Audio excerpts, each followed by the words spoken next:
Hello there, my name is Jacob Creech. I'm a professional Scrum trainer from Wellington, New Zealand, and I am here to talk to you today about doing the right thing versus doing the right thing well, which is something I see a lot of organizations struggling with.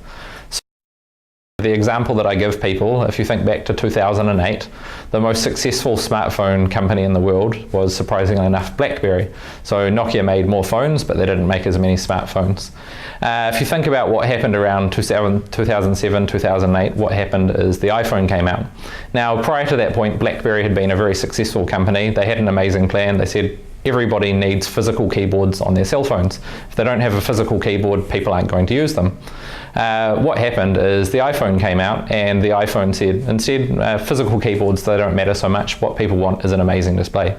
So BlackBerry, they had their plan. They said, we're going to stick to their plan. And for a long time, their plan had been successful, and they did continue to sell for a period afterwards.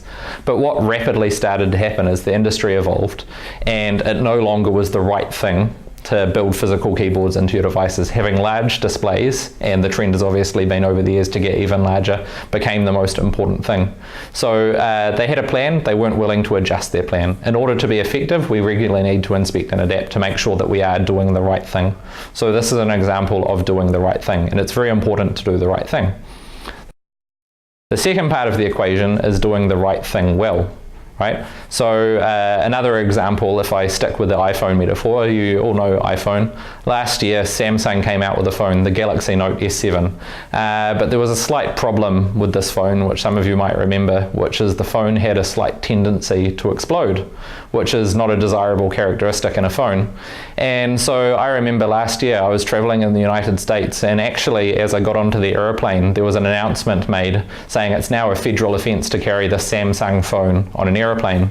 And I know they say that there's no such thing as bad advertising, but you've got to imagine getting a notification at the beginning of every flight that bringing a Samsung phone on an airplane will send you to prison is probably not great advertising. Right?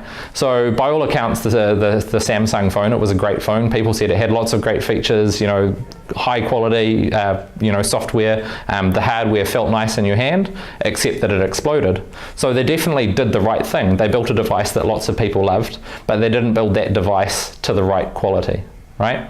So you have to also do the right thing well. On the flip side, every year there is a customer satisfaction rating comes out. Regardless of how you feel about iPhone consistently ranks as the device that leads to happier customers. So what you need to do is you need to do the right thing, right? You need to understand the problems that you've got to solve, but you also need to do the right thing well. You need to build the thing to the right quality. And if you don't do both of those things, then you put yourself into a very difficult position.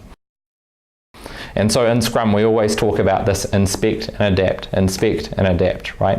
And if you continuously inspect and adapt, then what you will end up with is doing the right thing and doing the right thing well.